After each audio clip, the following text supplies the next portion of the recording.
ଏବେ ଆସିକି ସନ୍ଧ୍ୟା 6:30 ହେଲାଣି। ତ ମୋ ଝିଅକୁ ଟ୍ୟୁସନରେ ଛାଡ଼ିକି ଆସିଛି। ଆଜି ହେଉଛି କ'ଣ, ଆଜି ହେଲା ସୋମବାର, ତାପରେ ଆଜି ସଂକ୍ରାନ୍ତି, ତା ସହିତ ଆଜି ବାଟ ଓଷା ବି ପଡ଼ିଛି। ଆକ୍ଚୁଆଲି ମୁଁ ବାଟ ଓଷା କିନ୍ତୁ କରେନି, କିନ୍ତୁ ଦେଖନ୍ତୁ ଆମ ଘର ପାଖରେ ଆଜି ବାଟ ଓଷା ହେଉଛି। ତାପରେ କରିନି, କିନ୍ତୁ ମୋ ସାଙ୍ଗମାନେ ଦୂରରେ ହୁଏ, ଫାର୍ଷ୍ଟ ଟାଇମ୍ ଏଠି ପାଖରେ ହେଉଛି।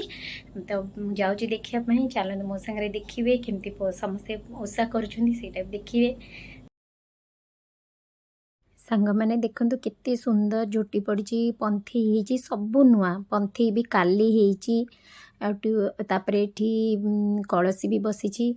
ଏଠି ମୋ ଘରର ଜଷ୍ଟ ପାଖରେ, ମାନେ ଜଷ୍ଟ ଚାଲିକି ଆସିଛି, ବହୁତ କମ୍ ବାଟ। ଆଗରୁ ବହୁତ ଦୂର, ଟିକେ ଦୂରରେ ହୁଏ, କିନ୍ତୁ ଏଠି ଏତେ ସୁନ୍ଦର ଜାଗାଟା, ଏଠି ଲାଇଟ୍ ଲାଗିଛି, ଏତେ ସୁନ୍ଦର ଲାଗୁଛି। ବହୁତ ଲୋକ ବି ପୂଜା କରିପାରିବେ।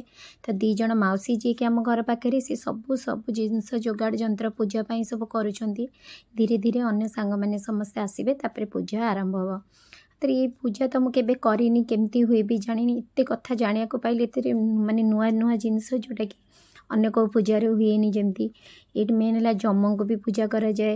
ତାପରେ ଏଠି ଯେମିତି କହନ୍ତି, ମାନେ ଆଉ ଗୋଟେ ନୂଆ କଥା ଜାଣିଲି କି ଆମେ ଯେମିତି ଭୋଗ ଯେକୌଣସି ପୂଜା ପାଇଁ ଯାହା ବି ଭୋଗ ଆଣୁ, ମାନେ ମାର୍କେଟରୁ କିଣିକି ଆଣୁ, କିଛି ଭୋଗ ମାନେ କିଛି ବି ଘରେ କିଛି ରଖୁ, ଆଉ କିଛି ଭୋଗ ଆମେ ପୂଜା ପାଇଁ ଆଣୁ। କିନ୍ତୁ ଏଠି ଏଇ ପୂଜାରେ ତୁମେ ଯେତିକି କିଣିକି ଆଣିଥିବ ମାର୍କେଟରୁ, ତାକୁ ସବୁ ଆଣିକି ଆସିବାକୁ ପଡ଼େ, ସବୁ ପୂଜାରେ ଲାଗେ। ଆଉ ଗୋଟେ କଥା ହେଲା, ନଡ଼ିଆ, ଏଇ ପୂଜାରେ ନଡ଼ିଆ ଭୋଗ ହୁଏନି। ଏମିତି ବହୁତ ସାରା ଜିନିଷ। ତାପରେ ଆଉ ଗୋଟେ ବଜ୍ରମୂଳି ଡାଳ, ଯେଉଁଟାକି ମେନ୍ ପୂଜାରେ ଲାଗେ, ଯେଉଁଟାକି କହନ୍ତି ପୂଜା ସରିଲା ପରେ ତାଙ୍କୁ ପିଲାମାନଙ୍କୁ ସମସ୍ତଙ୍କ ମୁଣ୍ଡରେ ଛୁଆଇଲେ ସେଇଟା ବହୁତ ଭଲ ଆଶୀର୍ବାଦ ମିଳେ ଯମଙ୍କର। ଏମିତି ବହୁତ ସାରା ଜିନିଷ। ଦେଖନ୍ତୁ ଏଠି ପୂଜା ଚାଲିଛି। କଦଳୀ ଗଛ ମଝିରେ ସ୍ଥାପନା କରାହେଇଛି। ତା ପାଖରେ ତାରି ପାଖରେ ସବୁ ଯାହା ବି, ଯେମିତି ମୂଳା, ଯାହା ବି ଫଳ, ସେଓ, ଅଙ୍ଗୁର, ଯାହା ବି ଫଳ, ମୁଆଁ, ସବୁ ସେଇଠି ଅର୍ପଣ କରାହେଇଛି। ତାପରେ ସେଠୁ କଳସ ପାଖରେ ଭୋଗ ହେବ, ସେଠୁ ଭୋଗ ହେବ। ସମସ୍ତେ ତାଙ୍କର ନିଜ ନିଜର ଗୁଆ ଆଣିଛନ୍ତି। ସେସବୁ ହଳଦୀ, ସବୁ ମାନେ ହଳଦୀ, ମେଥା ଘଷା, ଏମିତି ସବୁ ଜିନିଷ ଧୁଆଧୁଇ ହେଇ ସେଠି ସମସ୍ତଙ୍କର ଥୁଆ ହେଇଛି, ଯେଉଁଟାକି ମୁଁ ତ କରିନି, ଦେଖିକି ଯାହା ବହୁତ ଭଲ ଲାଗୁଛି ପୂଜାଟା। ବହୁତ ସୁନ୍ଦର ଝୋଟି ପକେଇଛନ୍ତି।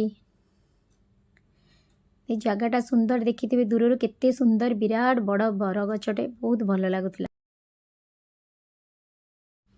ବାଟ ଓଷା ମୁଁ ବି ଜାଣିନଥିଲି ଏତେ କଷ୍ଟ। ପୁରା ସକାଳୁ କେହି କିଛି ଖାଇନାହାନ୍ତି, ଛିପ ବି ଢୋକିନାହାନ୍ତି।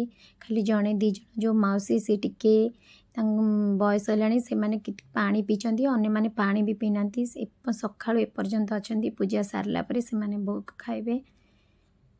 ଏବେ ପୂଜା ଚାଲିଛି।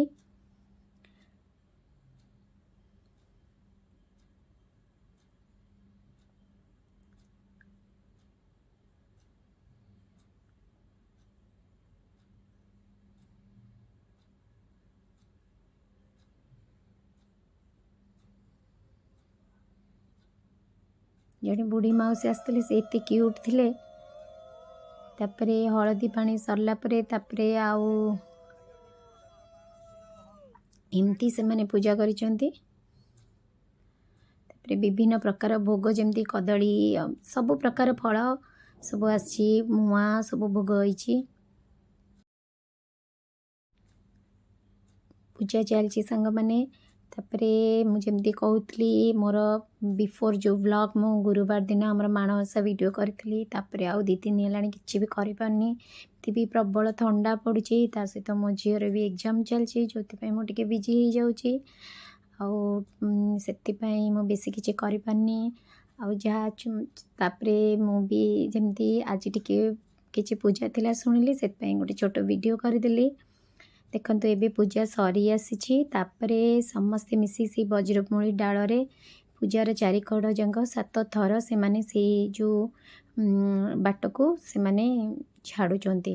କହନ୍ତି ସେ ଯେଉଁ ଝାଡ଼ନ୍ତି, ସେଇ ଧୂଳି ପିଲାଙ୍କ ମୁଣ୍ଡରେ ବାଜିଲେ ସେଇଟା ଭଲ। ତ ତାପରେ ପୂଜା ସରିଲା ପରେ ମୁଁ ଆଉ ଗୋଟେ କଥା, ଦେଖନ୍ତୁ ଯେ 2 ଜଣ ସାଙ୍ଗ, ସେମାନେ ସମସ୍ତେ ପୂଜା ସରିଲେ ଯିଏ ଯାହାର ଭୋଗ ନେଇକି ସମସ୍ତେ ଯାଇଛନ୍ତି। ମୁଁ ଆଉ ଗୋଟେ କଥା ଜାଣିଲି, ପୂଜା ସରିଲା ପରେ ଯେଉଁମାନେ ପୂଜା କରିଛନ୍ତି, ସେମାନେ ସବୁ ଭୋଗ ଧରିକି ଯାଉଛନ୍ତି। ସେମାନେ ଗଲା ପରେ ପଛକୁ ଅନେଇବେନି, ସିଧା ଭୋଗ ନେଇକି ତାଙ୍କ ଘରକୁ ଯିବେ। ସିଏ ଗୋଟେ କଥା, ମାନେ ଏତେ ସାରା ନୂଆ ନୂଆ ଜିନିଷ ଥିଲା। ତ ସାଙ୍ଗମାନେ ଏଇଠି ମୋ ଭିଡ଼ିଓ ମୁଁ ଏଣ୍ଡ କରୁଛି। Thank you.